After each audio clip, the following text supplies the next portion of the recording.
देश के अंदर अगर आप मुसलमान हैं और आपका क्राइम कुछ नहीं है, तब भी हम आपको गिरफ्तार करके 2 साल के लिए, 3 साल के लिए हम आपको जेल में रख सकते हैं। बस बन के मेरा साथ दें और मेरे शोहर को रिहाई मिले ताकि मैं उनका इलाज अच्छे से करा सकूं।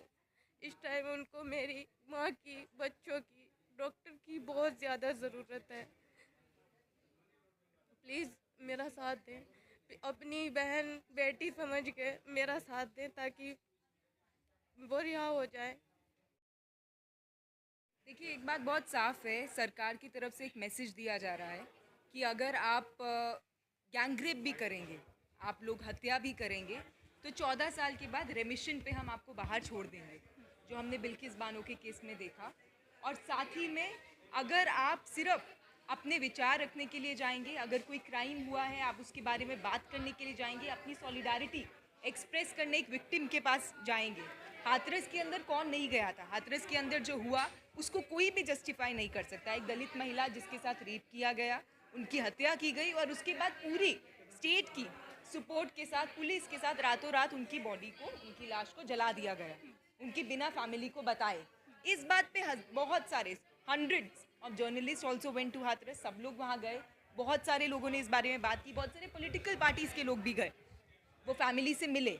अब जब उसमें सिद्दीक का पान, अतिकुर रहमान और बाकी उनके अन्य साथी जो सीएफआई से थे, और सिद्दीक का पान जर्नलिस्ट हैं, केरला के जर्नलिस्ट हैं, वो जब जा रहे हैं गाड़ी में, उन्हीं की गाड़ी को रोककर उत्तर प्रदेश पुलिस ये कहती है कि उनके जो पैम्फलेट्स हैं, जो सीएफआई के पैम्फलेट्स हैं, और जितने स्टूडेंट ऑर्गेनाइजेशन है, बहुत कॉमन प्रैक्टिस है कि आप अपने पर्चे बांटते हैं, आप अपने थॉट्स के बारे में लोगों को बताते हैं, उसको उन्होंने जब्त किया और उन्होंने कहा कि ये एक राइट, दंगा कराने के लिए हाथरस में जा रहे हैं।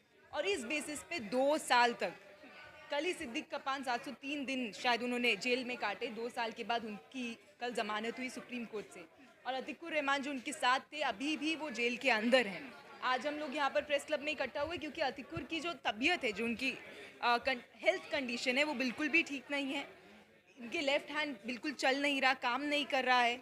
इंस्टेड ऑफ कि आप उनको बेल दीजिए, उनकी ज़मानत करिए मेडिकल ग्राउंड पे, या जेल अथॉरिटी खुद इसका कॉग्निसेंस लेके उनको एक अस्पताल में भेजे, उनका इलाज कराए, उनको बहुत ही ब्यूरोक्रेटिक प्रोटोकॉल्स में फंसाया जा रहा है। आप इसको चिट्ठी लिखिए, आप यहाँ भेजिए, ये करिए, और उनका इलाज भी ठीक से अभी हो नहीं रहा। पिछले साल ही उनको कुछ टाइम के लिए छोड़ा गया था, जब उन्होंने एम्स में वो भर्ती हुए थे, अपना इलाज कराया था। तो ये गंभीर मामला है।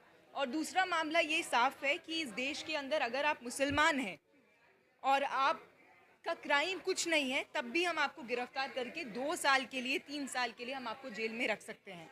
सिद्दीक कपान के केस में कल सुप्रीम कोर्ट ने 2 सवाल स्पष्ट पूछे कि क्या विक्टिम के साथ सॉलिडारिटी एक्सप्रेस करना गलत है और क्या इनके पास फ्रीडम ऑफ एक्सप्रेशन नहीं है। लेकिन 2 साल लग गए ना, जेल में 2 साल उनको लगे, तब बेल मिला। और उसमें भी स्टेट का क्या रिस्पॉन्स है कि नहीं, ये जो ऑर्गेनाइजेशन है पीएफआई सीएफआई, ये कोई टेरर मॉड्यूल चला रही हैं। टेरर मॉड्यूल चला रही हैं तो आपके देश के अंदर वो ऑर्गेनाइजेशंस आपने कभी बैन तो किया नहीं, तो मुस्लिम ऑर्गेनाइजेशंस को आपको टारगेट करना है, उनके जो एक्टिविस्ट हैं उनको आपको जेल में रखना है, ताकि आप अपना जो राजनीति है, जो आपकी राजनीति है जिसमें जो महत्वपूर्ण सवाल हैं उनसे भी आप लोग उस सवालों पे बात ना करें, और मुस्लिम कम्युनिटी का जो आप जिस तरह से उनको एक एनिमी बनाकर प्रेजेंट कर रहे हैं, वो आपका चलता रहे। तो ये अतिकुर रहमान के साथ हुआ। और सवाल सिर्फ साफ है कि अगर भारत एक लोकतांत्रिक देश है, भारत के कोर्ट अगर कॉन्स्टिट्यूशन से गवर्न होते हैं, तो आज अतिकुर रहमान को एक भी दिन और जेल में नहीं रहना चाहिए, उनको अनकंडीशनल उनकी रिहाई होनी चाहिए। और अगर लोकतांत्रिक देश है तो वो इस बात को करेगा। स्टैन स्वामी, फादर स्टैन स्वामी का उदाहरण दिया जाता है कि आप इतने बड़े, आप एक एक्टिविस्ट हैं, लेकिन जेल के अंदर आपकी डेथ हो जाती है, आपको पूरा मेडिकल, आपको इलाज नहीं मिलता। बारबरा राव को अभी सुप्रीम कोर्ट से बेल मिला, मेडिकल ग्राउंड्स पे मिला, क्योंकि उनकी तबीयत खराब है, उनकी एज देखिए आप कितनी हो चुकी है।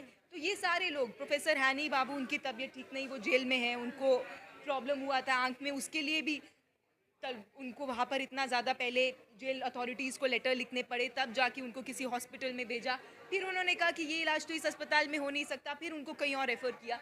तो ये तो जेल मैनुअल्स में भी नहीं है। तो ये कोई क्रिमिनल्स नहीं है ना, ये वो लोग हैं जिनसे आपको आइडियोलॉजिकल डिफरेंसेस हैं। तो क्या आप उनको जेल में डाल के इस तरह से पनिश करेंगे? ये सवाल है। क्या मुसलमानों को जो अपना सॉलिडारिटी एक्सप्रेस करने जा रहे हैं उनको 2 साल जेल में बिताना पड़ेगा, तब जाके कोर्ट इस चीज़ को सोचेगा कि हाँ पर्सनल लिबर्टी है। आप खुद देखिए यूएपीए का कानून सिर्फ आज किन के ऊपर यूज़ किया जाता है। यूएपीए के कानून में कन्विक्शन होता ही नहीं है, कन्विक्शन रेट कम है, तो इसका मतलब यही है कि ट्रायल शुरू भी नहीं हुआ, चार्जेस फ्रेम भी नहीं हुए, तब भी 2 साल मिनिमम अगर यूएपीए लग गया तो इस देश की जेल में आपको रहना है। और उसके बाद आपको कोई कोर्ट होगा, वो आपको पर्सनल लिबर्टी और ये सब दे के आपको बेल देगा, तो minimum 2 years 3 years you have to spend. तो क्या ये लोकतांत्रिक देश में ये कानून जस्टिफाइड है, या इस कानून का यूज़ जस्टिफाइड है? यूज़ और कानून दोनों ही अनजस्टिफाइड है। तो यूएपीए को भी जाना चाहिए। सिद्दीक कपान का बेल कल हुआ, ये बहुत वेलकमिंग है, और इसी के साथ हमें उम्मीद है कि अतिकुर रहमान को भी रिहा किया जाए। जैसे मैंने पहले कहा, एक और दिन अगर अतिकुर रहमान अभी इस कंडीशन में जेल में बिता रहे हैं तो वो इस देश के लोकतंत्र के ऊपर एक बड़ा सवाल है। शुक्रिया। बताइए, ये लोग जेल ले गए, क्या आप सब लोग जानते हैं क्या इतना बड़ा बीमार आदमी कुछ कर सकता है? जो इंसान पानी नहीं पी सकता अपने आप, वो इंसान क्या कर सकता है? उस इंसान की वहाँ देखभाल कौन करेगा? तो सिर्फ मैं तो ये यहाँ ये लेके आई हूँ कि उनको जल्द से जल्द रिहा किया जाए, और फिलहाल तो उन्हें डॉक्टरी ट्रीटमेंट की बहुत ज़्यादा ज़रूरत है, और फैमिली सपोर्ट को भी, ताकि उनको रिलीफ मिले। बहुत बुरी हाल है उनका। मेरे नन्हे नन्हे बच्चे हैं, ये बताइए, मेरे बच्चे हर टाइम मुझसे सवाल करते हैं कि मम्मी पापा क्या पहले जैसे हो जाएंगे, क्या पहले जैसे चलने लगेंगे मेरे पापा, क्या सब काम कर सकेंगे मेरे पापा जैसे पहले थे, क्या हमको पहचानते हैं हमारे पापा? तो बताइए, मेरे बच्चे इस सवाल को करते हैं। प्लीज़ मैं आप सबसे यही रिक्वेस्ट करती हूँ कि मेरी आवाज़ बन के मेरा साथ दें, और मेरे शौहर को रिहाई मिले, ताकि मैं उनका इलाज अच्छे से करा सकूँ। इस टाइम उनको मेरी माँ की, बच्चों की, डॉक्टर की बहुत ज़्यादा ज़रूरत है। प्लीज़ मेरा साथ दें, अपनी बहन बेटी समझ के मेरा साथ दें, ताकि वो रिहा हो जाए।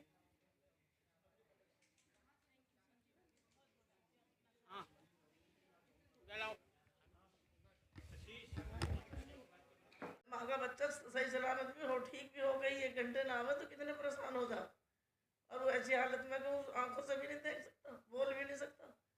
खाना भी कोई उसको दे दे तो खा ले, नहीं तो उस खाने का भी पता नहीं, ना लैटरिन का पता, ना पेशाब का पता। तो ऐसी हालत में वो जेल में रखा जा सके, उसे फौरन अस्पताल भेजा जाए और उसको रिहाई मिलनी चाहिए।